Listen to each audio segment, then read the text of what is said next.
ধন্যবাদ। আজকে এই ধরনের একটা অনুষ্ঠানে আসতে পেরে নিজেকে খুব ধন্য মনে হচ্ছে। একটা সময় 20 বছর আগে এই মধুর ক্যান্টিনের আমতলাই আমাদের জীবনের বড় সময় কেটেছে এবং তারপরে বিগত 10 বছর এখানে আসাই হয়নি। যে রক্তত্যাগের মধ্য দিয়ে, যাদের জীবনের মধ্য দিয়ে আজকে আবার এখানে আসতে পেরেছি এবং কথা বলতে পারছি, আমি তাদের ত্যাগের প্রতি, তাদের বিদেহী আত্মার প্রতি শ্রদ্ধা এবং সালাম জানিয়ে আমার বক্তব্য শুরু করছি। ধন্যবাদ আমার বন্ধু শিবমণি এবং আয়োজক আপনাদেরকে। বেশি বিশেষণ দিয়ে সময় নষ্ট করতে চাচ্ছি না, অনেক সময় অতিবাহিত হয়েছে। আর একথা ঠিক যে আপনারা জানেন সারা পৃথিবীতে কেন একটা ক্লাসরুমের মেয়াদকাল 45 মিনিট। এটা 1000 বছরের একটা অভিজ্ঞতার মধ্যে দিয়ে এসেছে যে মানুষের কনসেন্ট্রেশন বেশিক্ষণ থাকে না। ঠিক একটা সমাবেশেরও, একটা আলোচনা সভারও কিন্তু এরকম একটা সীমা পরিসীমা আছে। ফলে এইটা মাথায় যদি আমরা না রাখি, আমি যত ভালো কিছু দিই না কেন সেটা যথাযথভাবে কাজ করবে না, কেননা নেবে না, মস্তিষ্ক নেবে না। এই জন্যে পায়ে ব্রেক থাকাটাই হচ্ছে প্রথম শিক্ষা। তা আমাদের বিশেষ করে বাঙালিদের এই ক্ষেত্রে সবথেকে বড় সমস্যা, আমাদের বাঙালি প্রত্যেকেই কিন্তু এক একজন খুব বিশ্বমানের দার্শনিক এবং তারা এত বেশি প্রত্যেকে জানেন যে পৃথিবীর কেউ তাদেরকে জানাতে পারে না। এটা যেমন একটা ভালো দিক, এটা একটা মন্দ দিকও। কোনটা ভালো দিক কোনটা মন্দ দিক এইটা জানাটাই শিক্ষার একটা অংশ। ধরেন আমাদের আজকের বিষয় হচ্ছে বৈষম্য নিরসনের শিক্ষা ব্যবস্থা। তার মানে আমরা ধরে নিচ্ছি যে আমাদের শিক্ষা ব্যবস্থার মধ্যে বৈষম্য রয়েছে। এখন আমরা যদি বলি যে এখানে কোনো রাজনীতি করা যাবে না, তার মানে এই দাঁড়ালো যে এই শিরোনামটা যারা দিয়েছে সেই যদি বলে এখানে রাজনীতি করা যাবে না, তাহলে এটা গোলমাল হয়ে গেল। দেখুন, বৈষম্য আছে, এই বোধের নামই হচ্ছে রাজনৈতিক বোধ। বৈষম্য আছে এবং বৈষম্যকে আমি নিরসন চাচ্ছি, এটাও একটা রাজনৈতিক বোধ। ফলে এই ধরনের একটা বিষয় যখন সামনে আসে তখন আমাদের প্রথম প্রশ্ন আসবে যে বৈষম্য রয়েছে আমাদের শিক্ষা ব্যবস্থায়। তা আমি একটু প্রথমে এইভাবে ভেঙে বলতে চাই, শিক্ষাটা কি এবং শিক্ষা কেন দরকার। শিক্ষা কি আদৌ দরকার আছে? শিক্ষা যদি দরকার থাকে তাহলে এক ধরনের আলোচনা, আর শিক্ষা যদি দরকার না থাকে তাহলে আর এক ধরনের আলোচনা। ধরুন বায়োলজিক্যালি আমি একটা বস্তু, এটা তো মিথ্যে না, কিন্তু কাঠও তো বস্তু। তার কাঠের সাথে আমার পার্থক্য কোথায়? পার্থক্য আছে, কাঠের জীবন নেই, আমার জীবন আছে। তার মানে আমি বস্তুর থেকে একটু বেশি কিছু, আমি জীব। আচ্ছা, উদ্ভিদেরও তো জীবন আছে, আবার একটা প্রাণী, শিয়াল কুকুরেরও জীবন আছে, কিন্তু একটাকে আমরা প্রাণী বলছি। তার মানে বোঝা যাচ্ছে জীবের থেকে বাড়তি কিছু, যে প্রাণী। এখন শিয়াল কুকুরেরও প্রাণ আছে, আমারও প্রাণ আছে।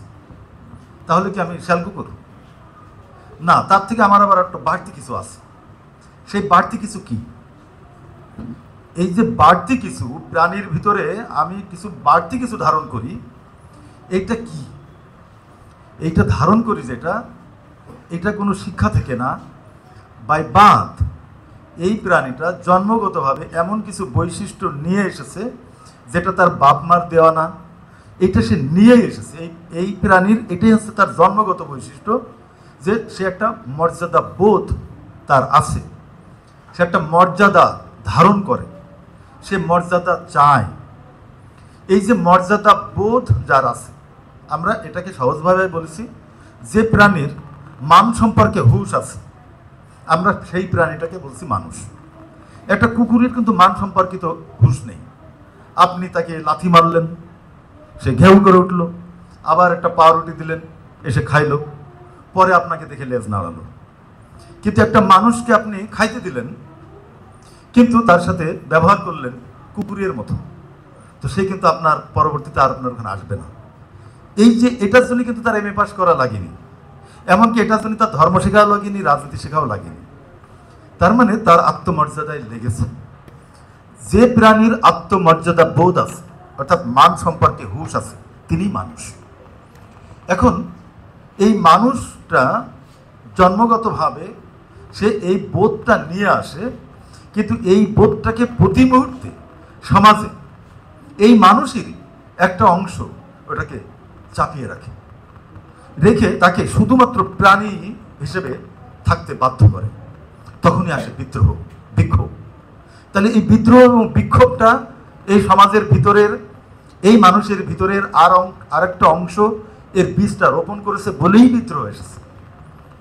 দেখুন, তাহলে আমরা আমাদের অতীত থেকে শিক্ষা নিয়ে পাচ্ছি যে মানুষ আসলে জন্মগতভাবে একটা বোধ নিয়ে আসে, কিন্তু সে মানুষ হতে পারে না।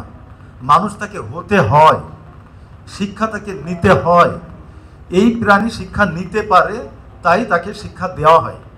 এবং তার আরও কিছু বৈশিষ্ট্য আছে।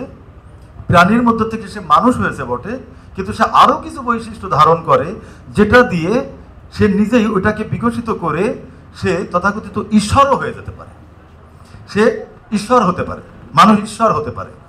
ঈশ্বর আমি কাকে বলছি? যার সৃষ্টিশীলতা আছে, যিনি সৃষ্টি করেন।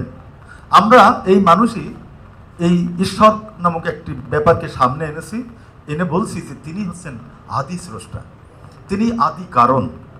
তার মানে স্রষ্টা হচ্ছে তিনি, যিনি সৃষ্টি করেন। তিনি কোনো কিছু দেখে সৃষ্টি করেন না, তিনি কোনো কিছু নকল করেন না, তিনি যা ছিল না তাই সৃষ্টি করেন, তাকে আমরা বলছি স্রষ্টা। কিন্তু মানুষ আবার নিজেই নিজেকে বলছে সেও স্রষ্টা, সে সৃষ্টি করে। কিন্তু খুব গভীরে গেলে দেখবেন মানুষ আসলে কিছুই সৃষ্টি করেনি, মানুষ বড়জোর সম্পাদনা করে। একজন আর্টিস্ট এই জগৎ দেখেছে, আকাশ বাতাস, নদী, মাটি, পানি, গাছ, সূর্য সব কিছু দেখেছে, তাই সে এঁকেছে। সে আসলে সম্পাদনা করেছে, সৃষ্টি করেনি। কিন্তু এভাবে সে কোথায় সৃষ্টি করলো? মানুষের সৃষ্টি বলে কি আছে এই বিশ্বজগতে? আমার ধারণা একটা জিনিসই মানুষ স্রষ্টা, ঈশ্বরের থেকেও বড়, সেটা সে সৃষ্টি করেছে এবং সে কারণেই সে স্রষ্টা। সেটা কি? এই বিশ্বজগতে সব কিছুর সে নামকরণ করেছে।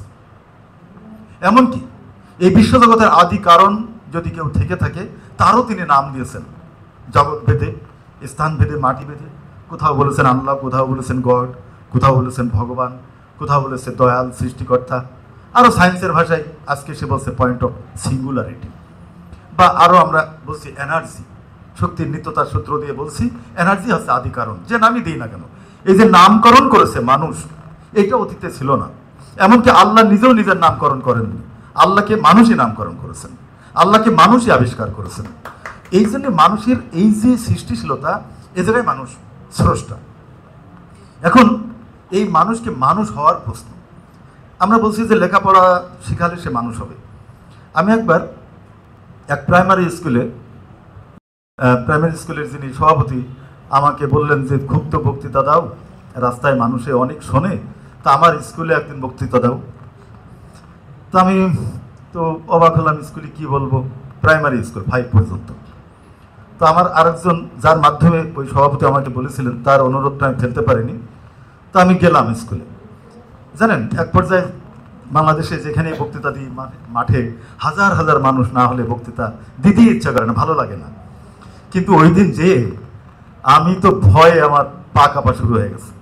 কারণ যখন আমি স্টেজে সামনে বসলাম আর সামনে দেখি সব ছোট ছোট শিশু, তারা নিজেদের মধ্যে কথা বলছে, আমি কোনোভাবেই তাদের দৃষ্টি আকর্ষণ করতে পারছি না। কি ভয়ঙ্কর ব্যাপার! তো এখানে বুঝলাম এত সহজ না, এদের সামনে হাজির হওয়া এত সহজ না। কিন্তু ঠিকই তার ম্যাম উঠে একটা কথা বললেন, সব বাচ্চারা চুপ করলে এবং ম্যামের দিকে তাকালো, আমার দিকে কেউ তাকাচ্ছে না। তো দেখলাম যে ব্যাপারটা কি, তো দেখলাম যে আসলে ওর ভাষাই আমি বুঝি না, ওর ভাষায় আমি কথা বলা শিখিনি। তো ওই দুটো বাচ্চা, তাদের আমি আরেকটা ব্যাপার দেখেছি আমার বাড়িতে। ধরেন আমার কাজের মেয়ে, কাজের যে মহিলা, তার একটা মেয়ে আছে, ধরেন আমার ছেলে, তারা দুইজন একসাথে। আমি একদিন এক বিস্ময়কর দৃশ্য দেখেছি, আপনার মানে বিস্ময়কর দৃশ্য, যে আমার ছেলেটা এবং মেয়েটা বেশ গলাগলি জড়ায় বসে আছে। এমনকি একটা আইসক্রিম তারা দুইজনই একবার খাচ্ছে, একবার খাচ্ছে। শিশু, ওর মধ্যে ওরা একই মানুষ। কিন্তু ধীরে ধীরে আমার পরিবারে, আমার ছেলেটা যখন স্কুলে যাচ্ছে, ওই মেয়ে তো স্কুলে যেতে পারেনি, এবং ধীরে ধীরে কেউ ওই মেয়েকে বলেছে কিনা জানি না, আমি আমার ছেলেকে কোনোদিন বলিনি, কিন্তু কিভাবে আমার ছেলে আস্তে আস্তে বুঝে ফেলেছে আমি মালিকের ছেলে, আর ওই ছেলেটাও বুঝে ফেলেছে আমি এক বুয়ার মেয়ে, তাই আমরা একসাথে বসতে পারি না। এমনকি আর কিছুদিন পরে আমার ছেলের ব্যাগ ওই বুয়ার মেয়েটা ঘাড়ি করে নিয়ে যায়। সে মনে করে, সে এখন বলে ভাইয়া, ভাইয়ার ব্যাগ সে বহন করতে বাধ্য, বা এটা করাটা কোনো অপমানের না, এটা দোষেরও না। কে দিল এই বোধ? ওই মেয়েকে কে বলল যে তুমি কিন্তু ছোট, তুমি কিন্তু ওর ব্যাগ বহন করার জন্য জন্মিয়েছো? আর আমার ছেলেকে এই শিক্ষা আমি কোনোদিন দেইনি, কিন্তু কোথা থেকে শিখলো যে হ্যাঁ সে আমার ব্যাগ বহন করবে এবং আমরা এক না? আসলে হয়েছে কি, যখন তাদের বুদ্ধি হওয়া শুরু হলো, এই বুদ্ধিটাকেই আমি ক্রিটিক করতে এখানে এসেছি। এই বুদ্ধিটা হচ্ছে আমাদের সমাজের সৃষ্টি, এই সমাজ এই বুদ্ধিটা দিয়েছে। এবং আমরা এ যাবৎ যত লেখাপড়া শিখছি, এই লেখাপড়া এই বুদ্ধিটাই আমাদের দিয়েছে যে সবাই কিন্তু এক না।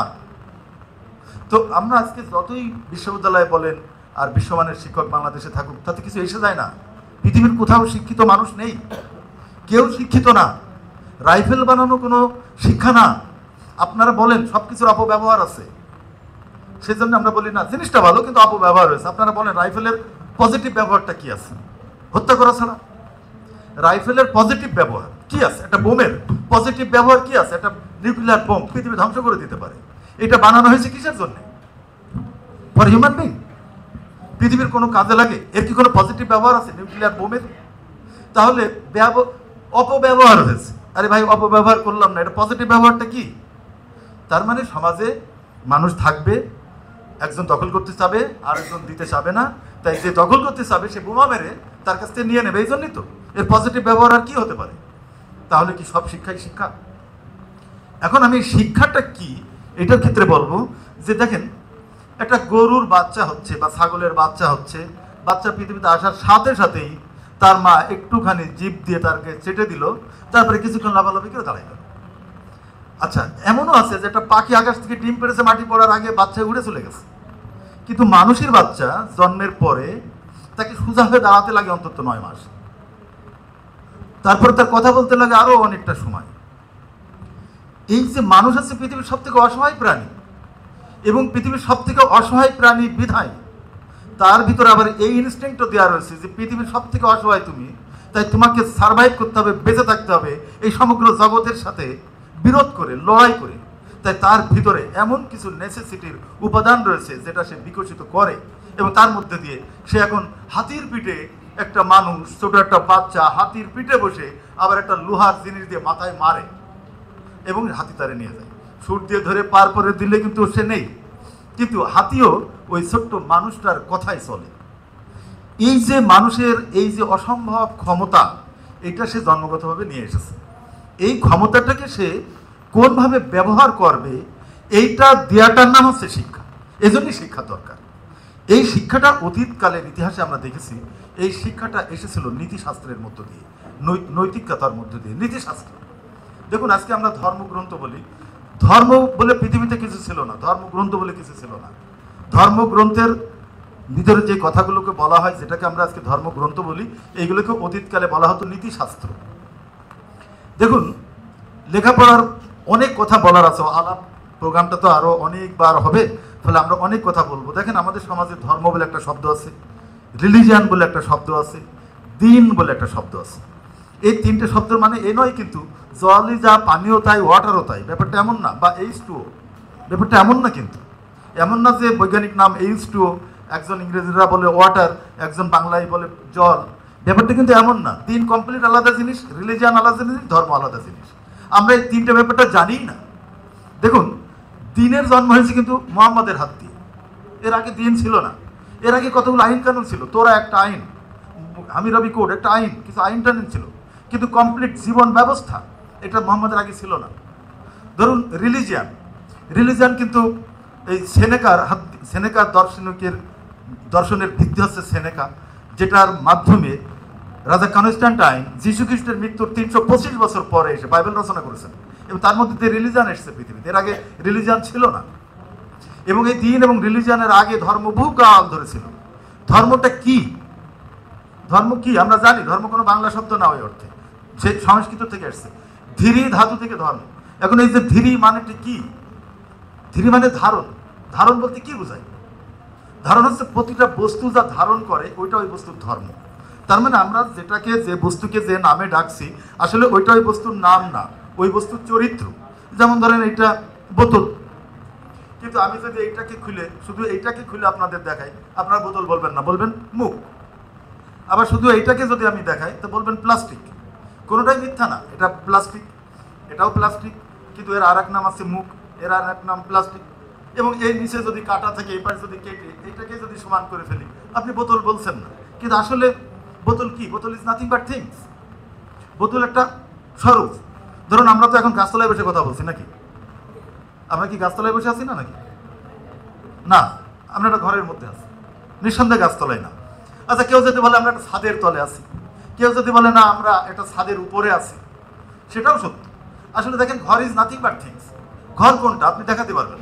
এটা বললে বলবো ছাদ, নিচেরটা ফ্লোর, এটা দেওয়াল, এটা জানালা, এটা দরজা। ঘর বলে কিছু নাই, নাথিং বাট থিংস। ঘর ইজ এ কম্বিনেশন। আবার যা যা দিয়ে এটার ঘর বানিয়েছেন, টোটালটা এক জায়গায় দলা করে রাখলে আপনি বলতেন স্তূপ, লোহা লক্কর সিমেন্ট বালির স্তূপ, সেটাও ঘর না। তাহলে ঘর একটা স্বরূপ, একটা রূপে যখন থাকছে জগতে। আমরা এখানে সবাই জীবিত নাকি, নাকি মৃত? কিন্তু দার্শনিক, একজন দার্শনিক বলছে না, আমরা মৃত। একই সাথে আপনি জীবিত, আমি একই সাথে মৃত। অর্থাৎ এক সেকেন্ড আগেও যদি একটা কথা আপনি নতুন শুনে থাকেন, যেটা এক সেকেন্ড আগে আপনি জানতেন না, এই নতুন কথাটার কারণে আপনি একটা নতুন মানুষ। চিন্তাগতভাবে আপনার 1 মিনিট আগেও আপনার দেহের অনেক জীবকোষ মারা গেছে, আবার অনেক নতুন নতুন জীবকোষ এসেছে। নতুন জীবকোষের মানুষ আপনি নতুন, পুরাতন জীবকোষের মানুষ আপনি মৃত। আপনি একই সাথে জীবিত এবং মৃত, আপনি একই সাথে আছেন এবং নেই। ফলে এই যে বিশ্বজগতের এই যে সামগ্রিক ব্যাপারটা, আমরা এটা বুঝিনি। তাহলে ধর্ম হচ্ছে চরিত্র, বৈশিষ্ট্য। আমরা কি কখনো বলি what is the religion of the snake, what is the religion of the water? তা বলি না। কিন্তু আমরা বাংলায় বলি সাপের ধর্ম, মানুষের ধর্ম, পানির ধর্ম, আগুনের ধর্ম বলি তো। আসলে এটা ধর্ম বলতে মিন করি তার বৈশিষ্ট্য, চরিত্র, ক্যারেক্টার। আর রিলিজিয়ান শব্দটা হচ্ছে রিলিগিয়ার থেকে, রিলিগিয়ারের থট, যে একটা জনগোষ্ঠীকে ধরে রাখে। আর দিনুন থেকে এসেছে। দিনুন মানে ব্যবস্থা, আর দিন মানে জীবন ব্যবস্থা। ধরেন সমাজতন্ত্র একটা জীবন ব্যবস্থা, গণতন্ত্র একটা জীবন ব্যবস্থা, ইসলাম একটা জীবন ব্যবস্থা। It is a political term. এর মানে না যে দিন মানে বাংলায় ধর্ম, আরবিতে দিন, বাংলায় ধর্ম, ব্যাপারটা তা না। দিন মানে জীবন ব্যবস্থা। যেমন সমাজতন্ত্র, গণতন্ত্র, ফ্যাসিবাদ, এসবই জীবন ব্যবস্থা। আর রিলিজিয়ান হচ্ছে একটা থট, যা কোনো জনগোষ্ঠীকে ধরে রাখে। যেমন বাঙালি একটা থট, একটা জনগোষ্ঠীকে ধরে রেখেছি এই চিন্তা দিয়ে। ঠিক একইভাবে হিন্দু, মুসলিম, এগুলো একটা থট, যে থিওলজি। আর ধর্ম হচ্ছে বৈশিষ্ট্য। কিন্তু আমরা গুলাই ফেলেছি যে ধর্ম, রিলিজিয়ান তিন এক। দেখুন, ধর্ম যদি বৈশিষ্ট্য হয়, তাহলে 3টে জীবন ব্যবস্থা রয়েছে, সমাজতন্ত্র, গণতন্ত্র, ইসলাম। এই 3টে ব্যবস্থার মধ্যে কোনটা ভালো, কি দিয়ে বুঝবো? তখন আমি তার ধর্ম দিয়ে বিচার করবো। অর্থাৎ ইসলামের একটা বৈশিষ্ট্য আছে, আবার সমাজতন্ত্রের একটা বৈশিষ্ট্য আছে। এই বৈশিষ্ট্য দিয়ে আমি বিচার করব কোন জীবন ব্যবস্থাটা ভালো। তার মানে প্রতিটা দিনেরই একটা ধর্ম আছে, প্রতিটা দিনেরই একটা ধর্ম আছে। তাহলে ধর্মটা কি? আমরা ধর্ম বলতে কি মিন করছি? আমরা অলওয়েজ ধর্মের বিরোধিতা করছি। আসলে ধর্মের বিরোধিতা করতে যে আমরা নৈতিকতার বিরোধিতা করছি। এই যে নৈতিকতা, পৃথিবীতে নৈতিকতাই মানুষের দরকার, আর কিচ্ছু না, আর কিচ্ছু না। এই নৈতিকতা দরকার। এই নৈতিকতাগুলোই আদিতে আমাদের সাধুরা, সন্ন্যাসীরা, নবীরা, দার্শনিকরা এই নীতিশাস্ত্র আমাদের দিয়ে গেছেন। সেটা কিসের মাধ্যমে? যেমন ধরেন মহাভারত। মহাভারত একটা মহাকাব্য, রামায়ণ একটা মহাকাব্য। মহাভারতের ভিতরের একটা পার্টকে আপনি নিয়েছেন, মহাভারতের ভিতরের একটা পার্টকে নিয়েছেন, গীতা বলে বলছেন ধর্মগ্রন্থ। গীতা অর্জুন এবং শ্রীকৃষ্ণের কথোপকথনের মধ্য দিয়ে মানব জাতিকে নৈতিকতা দিচ্ছে, তাই না? রামায়ণ, মহাভারত, যিনি রামায়ণ লিখছেন বাল্মীকি। কেন? বাল্মীকি তো ডাকাত ছিল, রত্নকার, ডাকাত। তিনি মহাভারত, রামায়ণ কেন লিখেছিলেন? তিনি বুঝেছিলেন যে মানব জাতির সামনে একটা আদর্শ পুরুষ দরকার, একটা আদর্শ মানুষ দরকার, এবং মানুষকে বলতে হবে বি রাম, রাম হও। লক্ষ্য ছিল তার এই। এটা কিন্তু মহাকাব্য। মানুষ এভাবেই সমাজে নৈতিকতা দিয়েছে।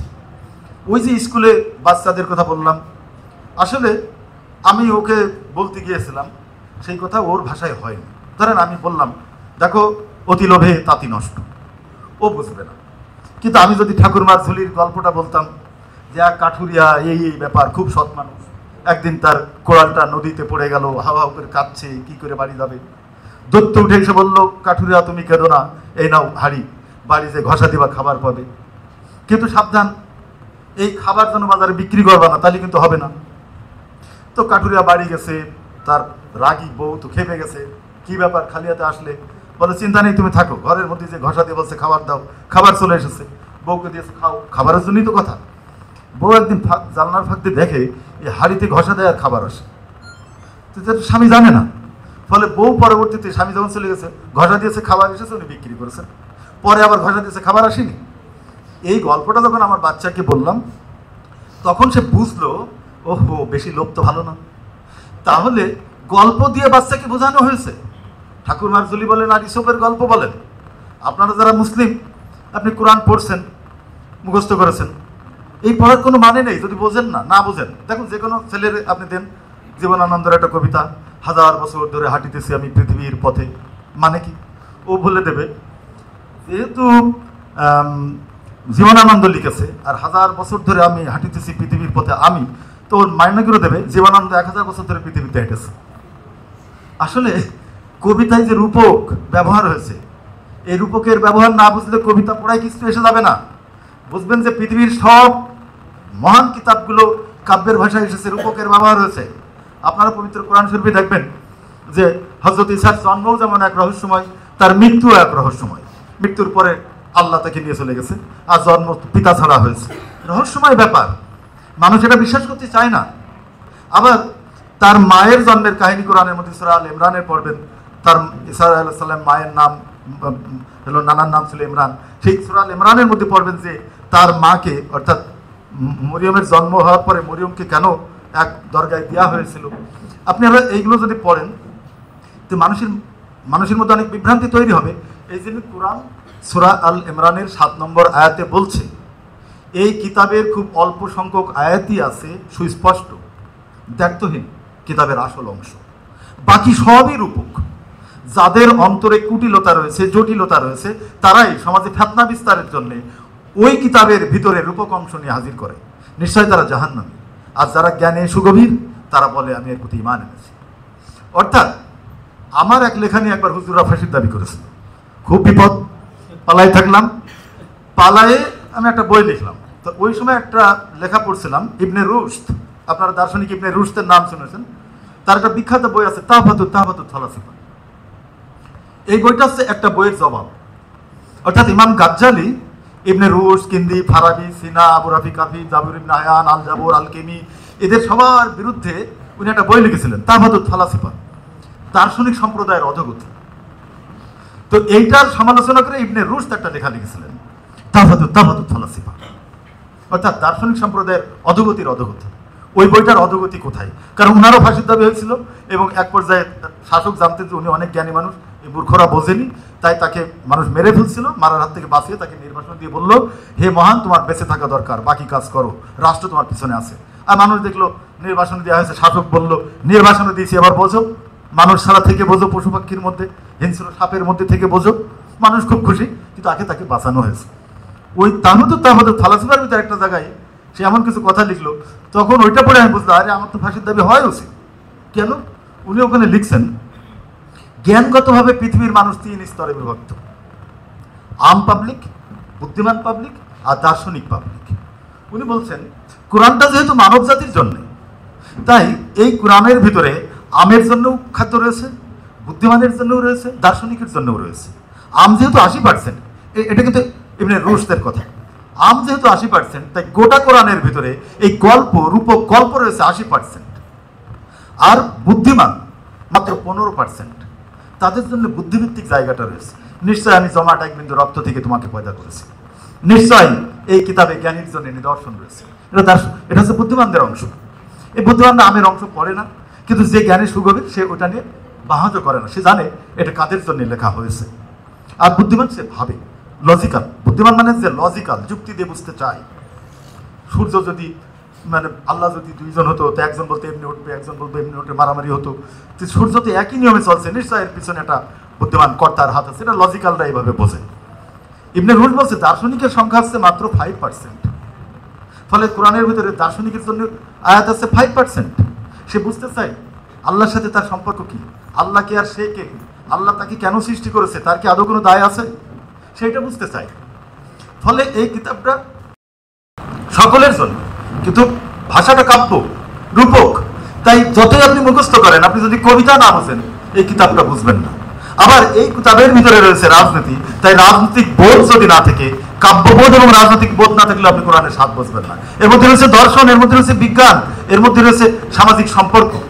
ফলে এই সামগ্রিক ব্যাপারে যদি আপনার সুগভীর জ্ঞান না থাকে, আমার বিশ্বাস আপনি কোরআনটা বুঝবেন না।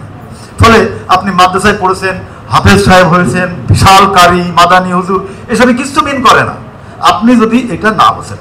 আজ পর্যন্ত আমরা বুঝলামই না যে হোয়াট এক্স্যাক্টলি আল্লাহ, আল্লাহ বলতে কি বোঝায়। আমরা কেউ বুঝলামই না হোয়াট এক্স্যাক্টলি কোরআন, কোরআন শব্দের অর্থ কি। আমরা জানি না নবী শব্দের অর্থ কি, আমরা জানি না ওহী শব্দের অর্থ কি, আমরা জানি না আয়াত বলতে কি বোঝায়, আমরা জানি না কাফের শব্দের অর্থ কি। এই যে ব্যাপারগুলো সবই রূপক। দেখুন, কাফের বলতে আমরা সাধারণ মানুষ বলছি কাফের মানে যে আল্লাহ মানে না, কিন্তু কোরআন বলছে কাফের শব্দের অর্থ হচ্ছে যিনি মূর্খ, যেখানে জ্ঞান চাদর আবৃত, চেপে রাখা, ঢেকে রাখা। হ্যাঁ, এ কথা ঠিক, মূর্খের পক্ষে সত্য জানা সম্ভব না, তাই প্যাসিভ অর্থে সে আল্লাহকে অস্বীকার করে, কিন্তু আবিধানিক অর্থ হচ্ছে যে মূর্খ, যেখানে জ্ঞান চেপে রাখা। আয়াত শব্দের অর্থ কি? নিদর্শন। আয়াত পাঠ করো আমার আয়াত সমূহ, তার মানে এই বিশ্বজগৎ পাঠ করতে বলা হয়েছে। বিশ্বজগৎ কোরআন শরীফের প্রথম সূরা হওয়ার কথা ছিল সূরা আলাক, সেটা এখন কোথায়, কত নম্বরে, কেন এত নম্বরে, এই প্রশ্নগুলো আমাদের নেই। কিন্তু এটা তো প্রথম আসার কথা। সূরা আলাকে বলছে পড়ো তুমি তোমার প্রভুর নামে, যিনি জমাট এক বিন্দু রক্ত থেকে তোমাকে পয়দা করেছেন। আরে তখন তো কোরআন আসেনি, তো কি পড়তে বলেছে? বাইবেল পড়তে বলেছে, তোরা না কি? আমরা জানি না রিড এবং স্টাডির পার্থক্য। ফলে কি পড়তে বলেছিল? এই আল্লাহর নিদর্শন, আয়াত। আয়াত মানে নিদর্শন। এই জগৎ প্রকৃতিকে পড়তে বলেছিল, এটা আসল কিতাব। মানুষ এইটাকে পাঠ করে শিখেছে, আকাশে পাখিকে উঠতে দেখেছে, তাই তার স্বপ্ন হয়েছে ওড়ার। তারপরে সেই চিন্তাকে সে বাস্তবে রূপ দিয়ে বানিয়েছে প্লেন। সে যদি জীবনেও পাখি উঠতে না দেখতো, সে জীবনে প্লেন বানাতে পারতো না। সে মাছ না দেখলে সাবমারিন জাহাজ তৈরি হতো না। সবকিছু মানুষ যা পঞ্চেন্দ্রিয় গ্রাহ্য, এই মানুষের যে পঞ্চেন্দ্রিয় যা সে রিসিভ করে, সবগুলোই তার ভিতরে দানা বেঁধে স্বপ্ন রূপে চিন্তার রূপে আবির্ভূত হয়। আমরা বলি যে আমি সবকিছু চিন্তা দিয়ে করেছি। কার্ল মার্কস বলছে এটা বেঠিক কথা। না, আমরা চিন্তা দিয়ে কিছুই করি না। উনি বলছেন মানুষের চিন্তাই নির্মিত হয় তার সামাজিক, পারিপার্শ্বিক, বৈষয়িক সত্তা দ্বারা। অর্থাৎ শিবভুবনে ইহুলাবে কি বক্তব্য দেবে তা 10 বার ভাবতে হয় চাকরি থাকবে কিনা। তার মানে তার বক্তব্য কোনটা হবে সেটা কিন্তু তার পারিপার্শ্বিক, বৈষয়িক সত্তা নির্মাণ করে দিচ্ছে। এই কথা বলো, নাবিল সাহেব খুশি হবে। এই কথা বললে কিন্তু চাকরি থাকবে না। এই যে কি কথা সে বলবে, এটা কে নির্ধারণ করলো? তার বৈষয়িক সত্তা, অস্তিত্ব। তাহলে চিন্তার নির্মাতা চিন্তা বলে নাথিং, চিন্তা কিছু না। চিন্তার কর্তা সত্তা হচ্ছে সামাজিক, পারিপার্শ্বিক, বৈষয়িক সত্তা দ্বারা। এখন প্রশ্ন হলো, যেটা আমাদের ছাত্ররা অনেক ভালো ভালো কথা বলেছেন, বাংলাদেশে এ যাবৎ যত দুর্নীতির ইতিহাস যদি আমরা ঘাটি, ধরেন এই 16 বছর যে বিলিয়ন বিলিয়ন ডলার দেশের বাইরে পাচার হয়েছে, আচ্ছা এর কি কোনো অশিক্ষিত লোক পাচার করেছে? সে সুযোগ তার ছিল? কৃষক, শ্রমিক, সবই তো বিশ্ববিদ্যালয়ের শিক্ষক। তাহলে আমরা এত বিশ্ববিদ্যালয় পড়া করলে আমার ছেলে মানুষ হবে, এটা একটা ইলিউশন, এটা একটা কল্পনা, একটা মিথ্যা স্বপ্ন। বিশ্ববিদ্যালয়ে পড়লে মানুষ হবে, না না, সে তো শেয়ার কুকুর হয়েছে। আমার কোন গরিব মানুষ তারা করেনি, সে ঠকায়নি। ঠকানোর তার সুযোগই নেই হয়তো। আপনি অনেকে বলবেন না, ওর ঠকানোর সুযোগ নেই, কিন্তু এই কথা ঠিক না। বহুবার প্রমাণ হয়েছে এটা ঠিক না। আমি বন্যার জন্য সাহায্য নিয়েছি, আমি দেখেছি রিক্সাওয়ালাদের সাহায্যের পরিমাণটা বেশি। আমি দেখেছি একটা ইজি বাইক গেলার নিজে গাড়ি থামিয়ে সাহায্য করে গেছে। তাদের মধ্যে এখনো হৃদয় আছে, তাদের মধ্যে এখনো মানবতা আছে, তারা মানুষ। তার মানে মানুষ হওয়ার ব্যাপার, মানুষ একটা শিক্ষা নিয়ে হয়, সেই শিক্ষাটা হচ্ছে নীতিশাস্ত্র, নৈতিকতা। আমরা এই নৈতিকতা যে আজকে ধারণ করে আমরা বলি কি, এ হচ্ছে সামন্তীয়, ধর্ম আশ্রিত। অর্থাৎ আমরা নৈতিকতাকে যে জলাঞ্জলি দিয়েছে আমরা তাকে বলেছি আধুনিক মান। তো আধুনিক তো পাচার করে, আধুনিক তো লুট করে। পৃথিবীতে এ যাবৎ যারা নোবেল পেয়েছে, সেই নোবেল লরিয়েটদের মধ্যে বেশিরভাগ জীবিত নোবেল লরিয়েট ইহুদিরা। তো প্যালেস্টাইনে কি তারা মানবতা দেখাচ্ছে নাকি? পৃথিবীর সবচেয়ে বড় বড় কবিরা কারা? তো তারাই তো। পৃথিবীতে কি দেখাচ্ছে? এই লেখাপড়া দিয়ে, আচ্ছা বলেন তো, ঢাকা বিশ্ববিদ্যালয়ে বাংলায় মাস্টার্স করে কয়জন কবি হয়েছে? কয়জন? সব থেকে বড় পণ্ডিত বুদ্ধদেব বসু। তোমার কবিতা হয়নি, তোমার কবিতা হয়নি। আরে বুদ্ধদেব বসুকে পাঠ করে কে? ফলে দেখেন বিশ্ববিদ্যালয় কিন্তু কবি বানাতে পারেনি। আচ্ছা বলেন তো, ঢাকা বিশ্ববিদ্যালয়ে কয়জন দার্শনিক বানিয়েছে? ঢাকা বিশ্ববিদ্যালয়ে কয়জন বিজ্ঞানী বানিয়েছে? তা আমরা বলছি যে বিশ্ববিদ্যালয়, অদ্ভুত ব্যাপার। এইসবগুলো মিথ্যা বয়ান। দেখুন এইটা কোথা থেকে শিখবো? আসলে যে এই জগৎটাকে পাঠ করতে জানে সে আসল শিক্ষিত। আসল কিতাব জগৎ, জগৎ সংসার। এই জগৎ সংসারটাকে যে পাঠ করতে জানেন তিনি আসল শিক্ষক। দেখুন আমাদের যে অহং, আমরা একটু দেখুন যে জেমস ওয়েব মহাবিশ্বে মহাশূন্যে গেছে না, জেমস ওয়েব আপনাদের পূর্বতর সমস্ত ধারণা ভেঙে তছনছ করে দিয়েছে। আপনারা বিজ্ঞান আধুনিকরা বললেন কি না, কোন আল্লাহর এই বক্তব্যের মধ্যে দিয়ে বিশ্ব সৃষ্টি হয়নি, বিশ্ব সৃষ্টি হয়েছে মহা বিগ ব্যাং এর মধ্য দিয়ে। মহা বিগ ব্যাং কিন্তু সে দেখেনি, কিন্তু তার অঙ্ক বলেছে বিগ ব্যাং বলে কিছু আছে। কি দিয়ে? হাবল সাহেবের টেলিস্কোপ যে দেখে মহাশূন্যের প্রতিটা জিনিস আলোর গতিতে একজন আর দিকে চারিপাশে ছুটে চলে যাচ্ছে, কেন্দ্র থেকে চারিপাশে ছুটছে আলোর গতিতে। এটা হচ্ছে হাবল দেখলেন টেলিস্কোপে, এটা হচ্ছে বাস্তব। এবার উনি অঙ্কে আসলেন যে গতিতে সে ছড়াচ্ছে ওই গতিতে যদি আবার রেউন্ড করা হয় তাহলে কি হবে? দেখা যাচ্ছে একটা বিন্দুতে এসে পৌঁছাবে। তখন তো মানসিক প্রশ্ন, এই যে বিন্দু সেটাই বিস্ফোরিত হলো, তাহলে এই বিন্দুটা কি? বিন্দুটা কোথা থেকে আসলো? বিন্দু বিস্ফোরণের কারণ কি? কাল ছাগানরা এই বিষয়গুলো নিয়েই কাজ করেছিলেন। দেখুন কোনো উত্তর আসেনি, কিন্তু 5-3 মিনিট হ্যাঁ এই হিসাবগুলো কিন্তু ছাগানরা দেখছে, কিন্তু উত্তর আসেনি। উত্তরটা লাস্ট পর্যন্ত আসলো, ওই বিন্দুটা তারা একটা নাম দিল, পয়েন্ট অফ সিঙ্গুলারিটি। সিঙ্গুলারিটি বাংলায় বলছে অদ্বৈত বিন্দুবৎ, এমন একটা বিন্দু যা অদ্বৈত, যা বিস্ফোরিত হলো। তারপরে পদার্থবিজ্ঞানের জগৎ সৃষ্টি হলো। বিজ্ঞানকে যখন জিজ্ঞেস করা হচ্ছে ওই বিন্দুটা কবে সৃষ্টি হয়েছে, কোথা থেকে আসলো, এর কারণ কি, বিজ্ঞানীরা উত্তর দিতে পারেনি। তখন বিজ্ঞানীরা একটা ফেলাসি আনলো। বিজ্ঞানীরা এসে বলছে দেখুন বস্তু কি? বস্তু হচ্ছে এনার্জির সমূহ। বস্তুর অবস্থান হচ্ছে স্থান, স্থান পরিবর্তনের হার হচ্ছে টাইম।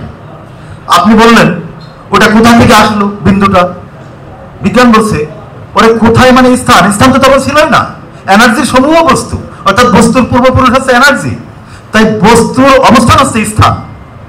তাহলে স্থান তখন ছিল না, তাই বিন্দু কোথা থেকে আসলো এটা অবান্তর প্রশ্ন। কবে, কখন, হয় বলছে যে বস্তুর পরিবর্তনের হার হচ্ছে টাইম, তা টাইম তো কালকে আসলো। সুতরাং ওই বিন্দুটার অস্তিত্ব সম্পর্কে বিজ্ঞান বলল টাইম অ্যান্ড স্পেসের অতীত। ওই বিন্দুর অস্তিত্ব হচ্ছে সময় এবং স্থানের অতীত, টাইম অ্যান্ড স্পেসের অতীত। অর্থাৎ পয়েন্ট অফ সিঙ্গুলারিটি মানে ওই এনার্জি ছিল, আছে, থাকবে। এক কথায় আমরা বললাম শক্তির নিত্যতার সূত্র। আচ্ছা এটাই তো আমার পূর্বপুরুষরা বলেছেন, আদিতে আল্লাহ তিনি ছিলেন, আছেন, থাকবেন, স্বয়ংভূ, তার সৃষ্টির পিছনে কোনো কারণ নেই। কিন্তু মানুষকে ওটা বিশ্বাস করে বসে থাকবে না, এই প্রশ্ন সে করতেই থাকবে, এটা তার স্বভাব, এই প্রশ্ন সে করবে। এবং করে একটা পর্যায়ে এখন যেমন বিজ্ঞানের আত্মসমর্পণ করেছে যে ঠিক আছে ওটা না, এর পরে পদার্থবিজ্ঞানের জগতে আসবে। এই যে বিগ ব্যাং এর পরের জগৎটা আছে পদার্থবিজ্ঞানের জগৎ। কিন্তু পদার্থবিজ্ঞানের জগতের বিকাশ ঘটাতে ঘটাতে যখন সে কোয়ান্টাম মেকানিক্সে চলে গেছে বা কোয়ান্টাম ফিজিক্সে চলে গেছে, আবার সে পয়েন্ট অফ সিঙ্গুলারিটি পূর্বের কারণে পৌঁছে গেছে, যেটা এরিস্টটলের মেটাফিজিক্সে পাবেন। মেটাফিজিক্স হচ্ছে সেই জগৎ, পয়েন্ট অফ সিঙ্গুলারিটির অতীত নিয়ে যেখানে কারবার, যেটা নিয়ে আল্লাহ নিয়ে যেখানে কারবার।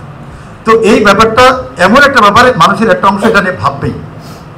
আমাদের মনি ঋষিরা বলছেন, আমাদের নবীরা বলছেন যে এটা যে ভাববে এটা তার ব্যাপার, সে ভাববেই। কিন্তু বাকি অংশ আসো এরপর থেকে পদার্থবিজ্ঞানের যে জগৎ, আমরা এই জগৎটা বোঝার চেষ্টা করি। তাহলে কি দেখাবে? এই দেখাবে যে এই বিশ্ব ব্রহ্মাণ্ডে জেমস ওয়েব এসে আবার বলছে বিগ ব্যাং এরও ঘটনা তছনছ করে দিয়েছে সে। জেমস ওয়েব এসে এমন কিছু সব তথ্য এনেছে যা আমাদের পূর্বতন বিজ্ঞানের সমস্ত ধারণাকে বাতিল করে দিয়েছে, অসহায় করে দিয়েছে। আমরা কিছুই জানিনি, বরং এটা আমরা জেনেছি যে আপনি যদি আমাদের গ্যালাক্সির বাইরে যান, ক্লাস্টারে যান, ক্লাস্টারে গেলে আমাদের গ্যালাক্সিকে আপনি একটা বিন্দুর মতো দেখবেন। আমাদের গ্যালাক্সি থেকে যদি পৃথিবীকে দেখেন একটা বালুকণার মতো দেখবেন। আর সেই পৃথিবীর পরে বাংলাদেশ দেখা যায়, আর সেই বাংলাদেশে আমি আপনি আছি। একটা ক্লাস্টারে গেলে আমার গ্যালাক্সি একটা বিন্দু, গ্যালাক্সিতে গেলে আমার পৃথিবী একটা বালুকণা, আর সেই পৃথিবীতে আমি আপনার দেখা যাবে। কিসের অভাব, কিসের এত ভ্যানিটি, এটা আমার, আমার সাম্রাজ্য, এসবগুলো কি? এগুলোকে বাবা মূর্খতা, কোরআনের ভাষায় কাফের, মূর্খ। আসলে আসল শিক্ষাটা হচ্ছে আমাদের বুঝতে হবে এই বায়োলজি শুধুমাত্র বস্তু না, এক অবস্তু এবং বস্তুর লীলে, যে কোনো লীলে যদি থেমে যায়, অর্থাৎ রিয়াকশন যদি থেমে যায়, এই বায়োলজি পচনশীল। মুহূর্তের মধ্যে আপনাকে কবর দেওয়া হবে। আর বাড়ি যে আমার বন্ধু যে বলবে না বেনজিন খান কোথায় বা আমার বন্ধু কোথায়, যে আশেপাশে সবাই বলবে লাশটা কোথায় রে। তার মানে আসলে এইটার নাম লাশ। এতদিনও বেনজিন বলে কাকে ডেকেছিল জানে না, না আত্মাকে ডাকেনি। আত্মা যদি বেঞ্জিন হতো তাহলে বেঞ্জিন এই বায়োলজি, আত্মা এই বায়োলজি ছাড়াই থাকার কথা। আসলে আত্মা ইজ নাথিং। আত্মা হচ্ছে, আত্মা বা বায়োলজি এর লীলে, লীলের নাম হচ্ছে জীবন। লীলে মানে রিয়াকশন। এই রিয়াকশন যদি আমরা বুঝতে পারি তাহলে যেটা দেখবো যে এই বিশ্বজগতে কোনো কিছু থেকে আমরা পরস্পর বিচ্ছিন্ন না। বিশ্বজগতের কোনো কিছু থেকে আমরা পরস্পর বিচ্ছিন্ন না। এটা ভাবলে আপনি দেখবেন যে একটা জীব, কীট পতঙ্গ আপনার অস্তিত্বের জন্য আপনি তার কাছে ঋণী। তখন আপনি যদি জ্ঞান দিয়ে বুঝতে পারেন যে গাছ অক্সিজেন দেয় তাই আমি বেঁচে আছি, এই কীট পতঙ্গ এর এই ভূমিকার কারণে আমি বেঁচে আছি, আপনি এই জ্ঞানটা পাইলে কোনো জীব কীট পতঙ্গকে আপনি আর মারতে পারবেন না, মারতে পারবেন না। এই যে মারতে পারলেন না, তাহলে কি হলো? হক প্রতিষ্ঠিত হলো। আমরা আধুনিক মানুষেরা মানবতাবাদ বলে একটা শব্দ এনেছে। দেখুন, মানবতাবাদ শব্দটাও কিন্তু সংকীর্ণ। মানবতাবাদ মানে মানুষই গুরুত্বপূর্ণ আপনার কাছে। এই জন্য আপনি নদী ভরাট করে দিচ্ছেন, জঙ্গল কেটে ফেলছেন, কীটনাশক দিয়ে জীব জানোয়ার মেরে ফেলছেন। আপনি মনে করছেন যে আপনার অস্তিত্বের জন্য এগুলোর কোনোই ভূমিকা নেই। এটা হচ্ছে মূর্খতা। আপনি জ্ঞান দিয়ে বোঝেন যে জগতের কোনো কিছু থেকে আপনি বিচ্ছিন্ন না এবং সব কিছু আপনার এক্সিস্টেন্সের জন্য অনিবার্যভাবে জড়িত। তাই আপনি বিনা প্রয়োজনে নদী বুঝাতে পারবেন না, গাছ কাটতে পারবেন না, কীট পতঙ্গ দিয়ে কোনো কিছু মারতে পারবেন না, মানুষ তো আপনি টাচই করতে পারবেন না, তাই না? তাহলে এই যে সামগ্রিকভাবে বুঝা, আমি এটাই বলছি শিক্ষা। যখন আমরা সামগ্রিকভাবে বুঝতে পারবো জগতের কোনো কিছুই পরস্পর বিচ্ছিন্ন। এখন প্রশ্ন হচ্ছে যে আমাদের এই যে শিক্ষা ব্যবস্থা, বিশ্বব্যাপী সার্বজনীনভাবে যে শিক্ষা ব্যবস্থা রয়েছে, যাকে আমরা বলছি আমাদের দেশের শিক্ষা ব্যবস্থা ভালো না, ফিনল্যান্ডের শিক্ষা ব্যবস্থা ভালো, তাই জন্য ডিম রান্না করা শেখাচ্ছিল আমাদের শেখ হাসিনা গভর্নমেন্ট, ডিম ভাজা শেখাচ্ছিল, ফিনল্যান্ড থেকে নিয়ে আসছিল এখানে।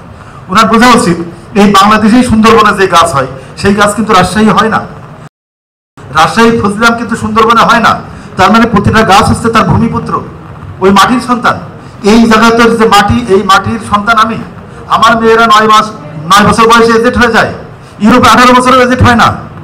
তাহলে এটা হচ্ছে মাটির সন্তান, ফার্টাইল ল্যান্ড। ফলে এই মাটিতে যে গাছ, যে মানুষ, যে চিন্তা জন্মাবে আরেক জায়গায় তা হবে না। ফলে যখনই অন্য কোনো জায়গার কোনো থট এখানে আপনি আনবেন, সেটা হবে ইম্পোজ, এটা হবে না, এটা সম্ভব না। এখান থেকে বুঝতে হবে। আমি সর্বশেষ বলি, এই মাটির একটা ট্র্যাজেডি আছে, আমি আসলে এইটা খোঁজার চেষ্টা করছি, এইটা আপনারা খুঁজবেন। দেখুন, আমার কাছে গন্তব্য লক্ষ্য না, আমি আসলে সফর করাটাই পছন্দ করি। আসলে আমাদের কোনো গন্তব্য নেই, গন্তব্য যেখানে ছিলাম সেখানে চলে যাওয়া, এছাড়া কোনো গন্তব্য নেই। আমি সফর করতেছি, আমি কোনো উত্তর দিতে পারবো না। বাঙালি কেন এমন? দেখেন, আমি কয়েকদিন আগে 10 তারিখে এসেছি, গত মাসের না এই মাসের, আমি রাজস্থানের থর মরুভূমিতে গেছিলাম। অর্থাৎ আমার দেশে বিপ্লবের পরে যখন দেখলাম হাসপাতালে বাচ্চাদের কাতর কান্না, যারা মারা গেছে, এসব আমরা ভুলে গেছি। দেখুন, যে ছেলেটা মারা গেছে, তার বাপ মা তার লাশটা পেয়েছে, ওর বাপ মার কিন্তু একদিন কান্না থামবে। সে তো লাশ দাফন করেছে, মাঝে মধ্যে যাবে কবরের পাশে, কিন্তু যে ছেলেটা চোখ হারাইছে, ঠ্যাং নেই, হাত নেই, পা নেই, ও যতক্ষণ বেঁচে থাকবে ওই পরিবারের কান্না একটা সেকেন্ডের জন্য থামবে না। তো এইরকম একটা অবস্থায় আমরা ক্ষমতা নিয়ে মাস্টার মাইন্ড তৈরি করা নিয়ে ব্যস্ত হয়ে গেছি। তো এইসব বিরক্ত হয়ে আমি চলে গেছিলাম মরুভূমি, থর মরুভূমিতে। যা, ওখানেই থাক। ওখানে যে এমন এক হুচট খেলাম, আমি যখন যাচ্ছি তখন কলকাতায় পুজো, তো লক্ষ লক্ষ মানুষ, মাইকের গুতোয় আর ভিড়ে গাড়িতে আমি যে 3 বার বমি করেছি। তারপরে আমি যখন প্লেনে রাজস্থানে নেমেছি, রাজস্থানে নেমে আবার ট্রেনে করে আবার যোধপুর যাচ্ছি, তারপরে সেখান থেকে ট্যাক্সি নিয়ে গোটা রাজস্থান ঘুরছি। থর মরুভূমির আয়তন কত জানেন? 77,000 বর্গ মাইল থর মরুভূমির আয়তন, বাংলাদেশের থেকে 1.5 গুণ। তার 85% এই পাশে, 85% আর 15% আছে ওখানে। সেই থর মরুভূমির যে ড্রাইভার জাট, একটা ছেলে জাট, আমরা চা খাওয়ার সময়, খুব অদ্ভুত ছেলে, খুব স্মার্ট। তো আমরা চা খাওয়ার সময় বলছি, বাবু তুমি খাও। সে বললো, না না, আমি তো ফাস্টিং আছি। হ্যালো, ফাস্টিং মানে? ও যে রোজা আছে। কেন? বলছে দুর্গা পূজা, মানে দুর্গা পূজা সে বলছে না, বলছে দেবী ভবানী, ওরা দুর্গাকে বলে দেবী ভবানী, দেবী ভবানীর পূজা, ওরা 10 দিন পুজো করছে। আমি তো দেখলাম, ও তাহলে তো এরা ধর্ম করে। আচ্ছা, তোমার ধর্ম কি? তো হিন্দু ধর্ম। এখানকার গভর্নমেন্ট কি বলছে? রাজস্থানী হিন্দু, বিজেপি ক্ষমতায়, রাজস্থানী বিজেপি ক্ষমতায়, ও হিন্দু, আমাদের গাড়ি চালাচ্ছে, ও ফাস্টিংয়ে রয়েছে। আমি কোথাও কোনো মাইক নেই, একটা জায়গায় মণ্ডপ পাইছি, 10 হাতে দুর্গা, কিন্তু ওষুধ নেই, হ্যাঁ, ত্রিশূল দিয়ে মারামারি নেই, কি ব্যাপার? তো এটা দেখলাম। এক পর্যায়ে বলছি, আচ্ছা তোমাদের এখানে কোনো নয়েজ নেই, ক্যাওটিক ভাব নেই, সব শান্ত, হ্যাঁ, রেল স্টেশনে এত বড় স্টেশন, লক্ষ লক্ষ মানুষের যাতায়াত, একটা সিগারেটের ঠোঙা পড়ে নেই, একটা সিগারেটের পিছনের ফিল্টার পড়ে নেই, একটা কাগজ পড়ে নেই, একটা চিপসের খোসা পড়ে নেই, ব্যাপারটা কি কেউ ফেলে না। তুই রাজস্থানে একটা স্টেশন, পাবলিক জায়গা, এয়ারপোর্টের কথা বাদই দিলাম, পাবলিক স্টেশন ওই অবস্থা, তো কথা বল মানে এত ঠান্ডা কেন তোমরা? আমাদের কিন্তু এই অবস্থা। ও মনে করেছে আমি ওয়েস্ট বেঙ্গলের লোক, তো বলছে হ্যাঁ রাখেন তো ওয়েস্ট বেঙ্গল। আসলে ও আবার হিন্দিও ঠিক মতো জানে না, ও রাজস্থানি বলে, ফলে ও যেমন হিন্দি জানে আমিও তেমন হিন্দি জানি। ও বুঝতে চাইলো ওয়েস্ট বেঙ্গল মানে বাঙালি। হ্যাঁ, বলছে তো ওরা কি মানুষ নাকি, তো সাব হিউম্যান, ওয়েস্ট বেঙ্গলরা সাব হিউম্যান। বলছে দেখেন না, তিনজন এক জায়গায় বসলে তিনজনই কথা বলে, কেউ কারোর কথা শোনে না, একজন পান খায়, একজন চা খায়, একজন বিড়ি খায়। আসলে ওয়েস্ট বেঙ্গল নিয়ে বলিনি, ও কিন্তু বাঙালি নিয়ে বলেছে। এবার আমার লাগলো আসলেই তো বাঙালি একসাথে বসলে তিনজনই কথা বলে। কেউ দেখলাম না যে বললো না যে ভাই আমি যা বলতে চাইছিলাম অমুকের বলা হয়ে গেছে, আমি আর বলবো না, এটা কেউ বলেনি। ওইটা কিন্তু সে ওই একই কথা বলে। তার মানে এর আগে যে বলেছে একটু শুনিনি, কিন্তু ও অপেক্ষা করেছে কখন শেষ করবে আমি উঠবো, ফলে ওর বক্তব্য তৈরি করেছে ওই সময়। ওর বক্তব্য যে হয়ে গেল এখানে ও জানে না। এখন বাঙালির এই অবস্থা কেন, এটা নিয়ে আমার দীর্ঘদিন সার্চিং আছে। কেন আমাদের চিন্তার সাথে মিল নেই, কেন আমার 3 ভাই 3 রকম চেহারা, কেন আমাদের প্রতিটা মানুষ ইন্ডিভিজুয়াল, এটা নিয়ে আমাদের দীর্ঘদিন কেন আমরা ঐক্যবদ্ধ না। খুঁজতে খুঁজতে ইবনে খলদুন পড়ল। আপনারা বাংলায় বা হিস্ট্রিতে যদি পড়েন, সমাজ বিজ্ঞানে বা রাষ্ট্রবিজ্ঞানের ছাত্র হলে ইবনে খলদুনের একটা বিখ্যাত বই আছে আল মুকাদ্দিমা। দেখুন মুকাদ্দিমা আরবি শব্দ, মুকাদ্দিমা শব্দ অর্থ হচ্ছে ভূমিকা। এটা যে বইয়ের ভূমিকা, সেই বইটার নাম হচ্ছে কিতাব আল ইবার। কিতাব আল ইবার মানে বিশ্ব ইতিহাস প্রসঙ্গে। তো উনি দেখলেন যে এত বিশাল বই মানুষ তো পড়ে শেষ করতে পারবে না, তো উনি সহজ করার জন্য একটা ভূমিকা লিখেছেন। অদ্ভুত ব্যাপার, সেই ভূমিকা আমার পৃথিবীর একটা বড় বই, 2 খণ্ড। এটা আমাদের বাংলা একাডেমি বের করেছিল একসময়, বাংলায় অনুবাদ করে। এই আল মুকাদ্দিমা কার্ল মার্কস মহাশয় পড়েছিলেন। কার্ল মার্কস মহাশয় পড়ে তিনি লিখছেন যে এই যে সারপ্লাস ভ্যালুর ধারণা তিনি কিতাব এই আল মুকাদ্দিমা থেকে নিয়েছেন। দেখুন মার্কসকে বলতে একটু বাদলো না যে একজন আরব লেখক তার আল মুকাদ্দিমা থেকে আমি সারপ্লাস ভ্যালুর ধারণা পেয়েছি। কিন্তু বাংলাদেশে আমাদের আধুনিক শিক্ষিত মুসলমানরা এই কথাটা বলতেই পারবে না। আরবরা শিক্ষিত, এ হতে পারে? এই যে মনোজগৎ মার্কস বলছেন, এবং ওখানে উনি বলছেন যে ইনি হচ্ছে আধুনিক সমাজবিজ্ঞানের জনক, ইবনে খলদুনকে বলছেন। ইবনে খলদুন তার আল মুকাদ্দিমায় বলছে যে প্রশ্নটা আমি করছিলাম, কেন আমরা বাঙালি এমন, এবং আমাদের কি আদৌ মুক্তি আছে? ইবনে খলদুন বলছেন যে 2 ধরনের বাস্তবতা পৃথিবীর মানুষের উপরে সমান নেগেটিভ প্রভাব ফেলে। বলছে অধিক উর্বর জমি এবং অধিক অনুর্বর জমি উভয়ই মানব মনের উপরে সমান বিপরীত প্রতিক্রিয়া ঘটায়। কার্ল মার্কস এটা ব্যবহার করেছেন, অধিক উর্বর জমি এবং অধিক অনুর্বর জমি। যেমন আমি এডওয়ার্ড সাইদকে নিয়ে কাজ করার সময় আমার ভূমিকাতে এটা লিখেছিলাম, আমার ভাবনা আমার মধ্যে আছে। অধিক অনুর্বর জমি মানুষকে নিষ্ঠুর করে তোলে, অর্থাৎ চাষ করে ফসল হয় না, এক্সিস্টেন্সের জন্য, বাঁচার জন্য তার অন্যের খাবার কেড়ে নিতে হয়, কিন্তু সে তো আর ছাড়বে না। সেই কারণে তার অস্ত্রের যে বিজ্ঞান, অস্ত্রের যে টেকনোলজি, এটা তার মধ্যে ডেভেলপ করে, এবং কি খাদ্যটাকে ঘিরে রাখো যেন কেউ না নিতে পারে। এই জন্য বন্দুক, গোলা, সিন্দুক, প্রাচীর, এসব সায়েন্সের বিকাশ ঘটেছে অধিক অনুর্বর জমিতে, কেননা তার খাদ্যকে তার নিরাপদ রাখতে হয়েছে, এবং এটা যেন কেউ কেড়ে নিতে না পারে, অথবা আমাকে কেড়ে খেতে হবে, তাই উভয়কে অস্ত্র বানানো। তাহলে এই যে অস্ত্র বানানোর যে টেকনোলজি, সিন্দুক, বন্দুক, গোলা, প্রাচীর, আইন, এইসবের টেকনোলজি কিন্তু তাদের নেসেসিটি থেকে এসেছে। অধিক অনুর্বর জমি মানুষকে নিষ্ঠুর এবং কুরিয়াল করে তোলে। শুধু তাই না, তাকে পরিযায়ী করে তোলে, অর্থাৎ তাকে এক দেশ থেকে আর এক দেশে যেতে বাধ্য করে, এবং যখনই সে যায় এক্সিস্টেন্সের জন্য তার ভিতরে কিছু পরিবর্তন ঘটতে থাকে, সে গিভ অ্যান্ড টেক করা শেখে, তাহলে সে সার্ভাইভ করতে পারবে না। এই যে সে আধুনিক হতে থাকে, মানে বাস্তব উপযোগী হতে থাকে। এটা ভালো মন্দ দুটো দিক আছে। সে প্রথমত নিষ্ঠুর হয়। আপনি দেখেন যে ইউরোপিয়ান শিক্ষা মানে নিষ্ঠুরতার শিক্ষা, বড় বড় বাম্বস্টিং সব উপন্যাস লেখে, কিন্তু মানুষ হত্যার ব্যাপারে তারা সবাই একমত।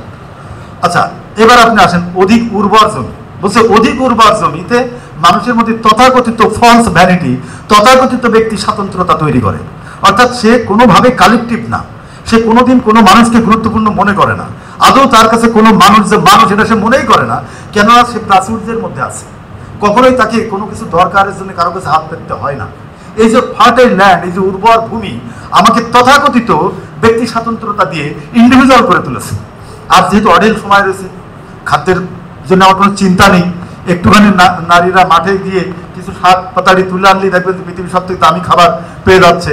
আর একজনটা জাস্ট জাল একটা পুকুরে ফেলে দিলেই, মানে খানা খন্দর ফেলে দিলেই মাছ চলে আসছে। আমাদের খাদ্যের অভাব নেই, যেটা আছে বৈষম্যতার কারণে বা রাজনৈতিক কারণে আমাদের কোনো অভাব নেই।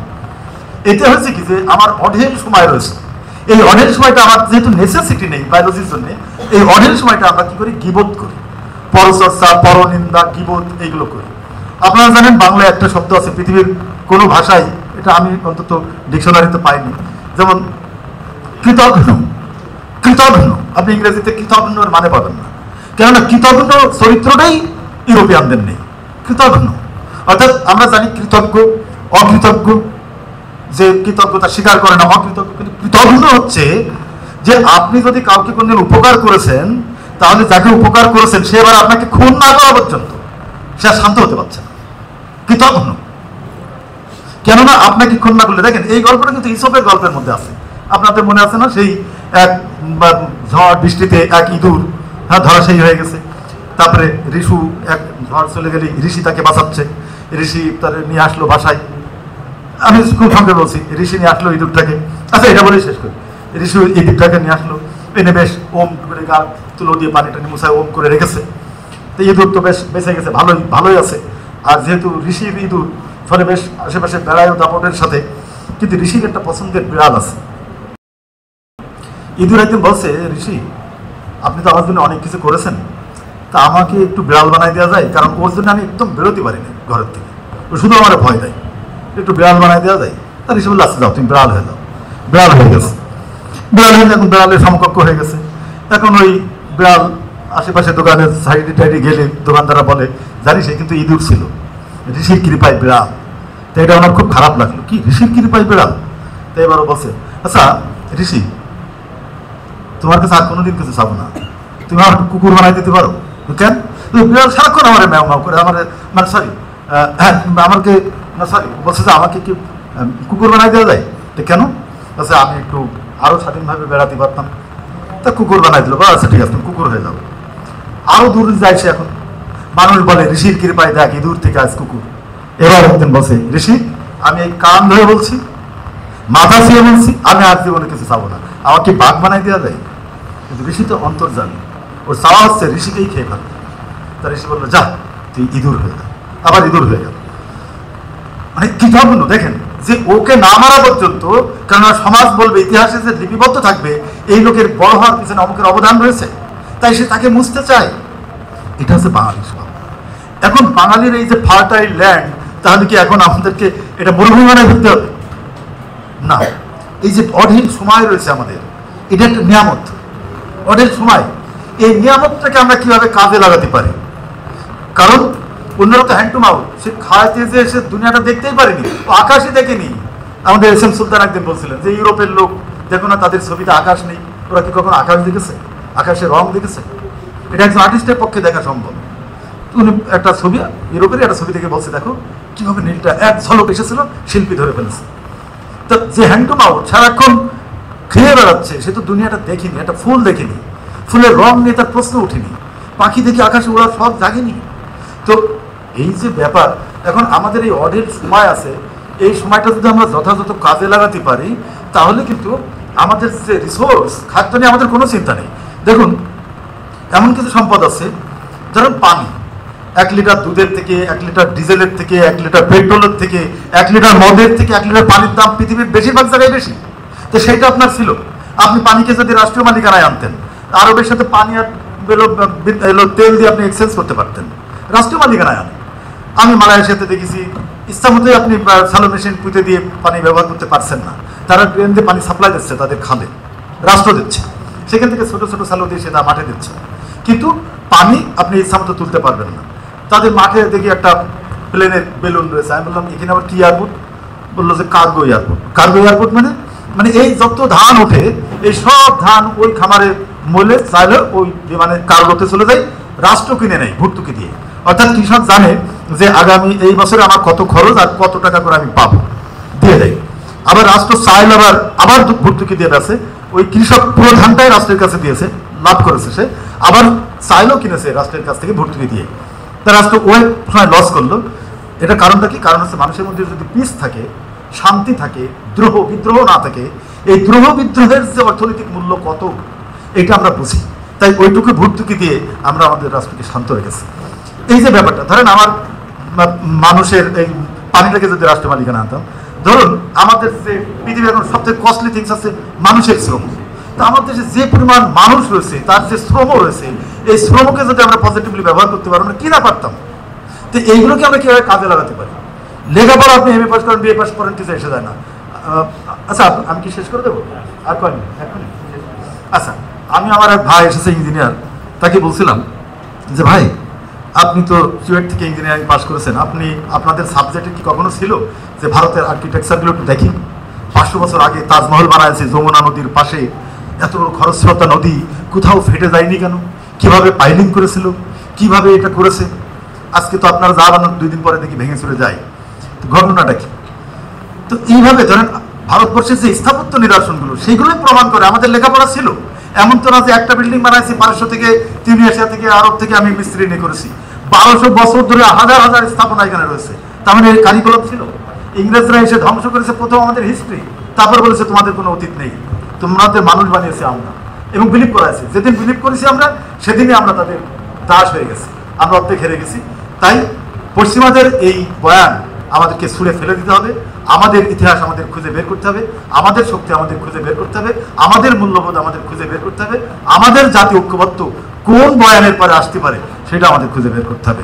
আসুন তথাকথিত আধুনিক না হয়ে আমরা মানুষ হই। অনেক ধন্যবাদ।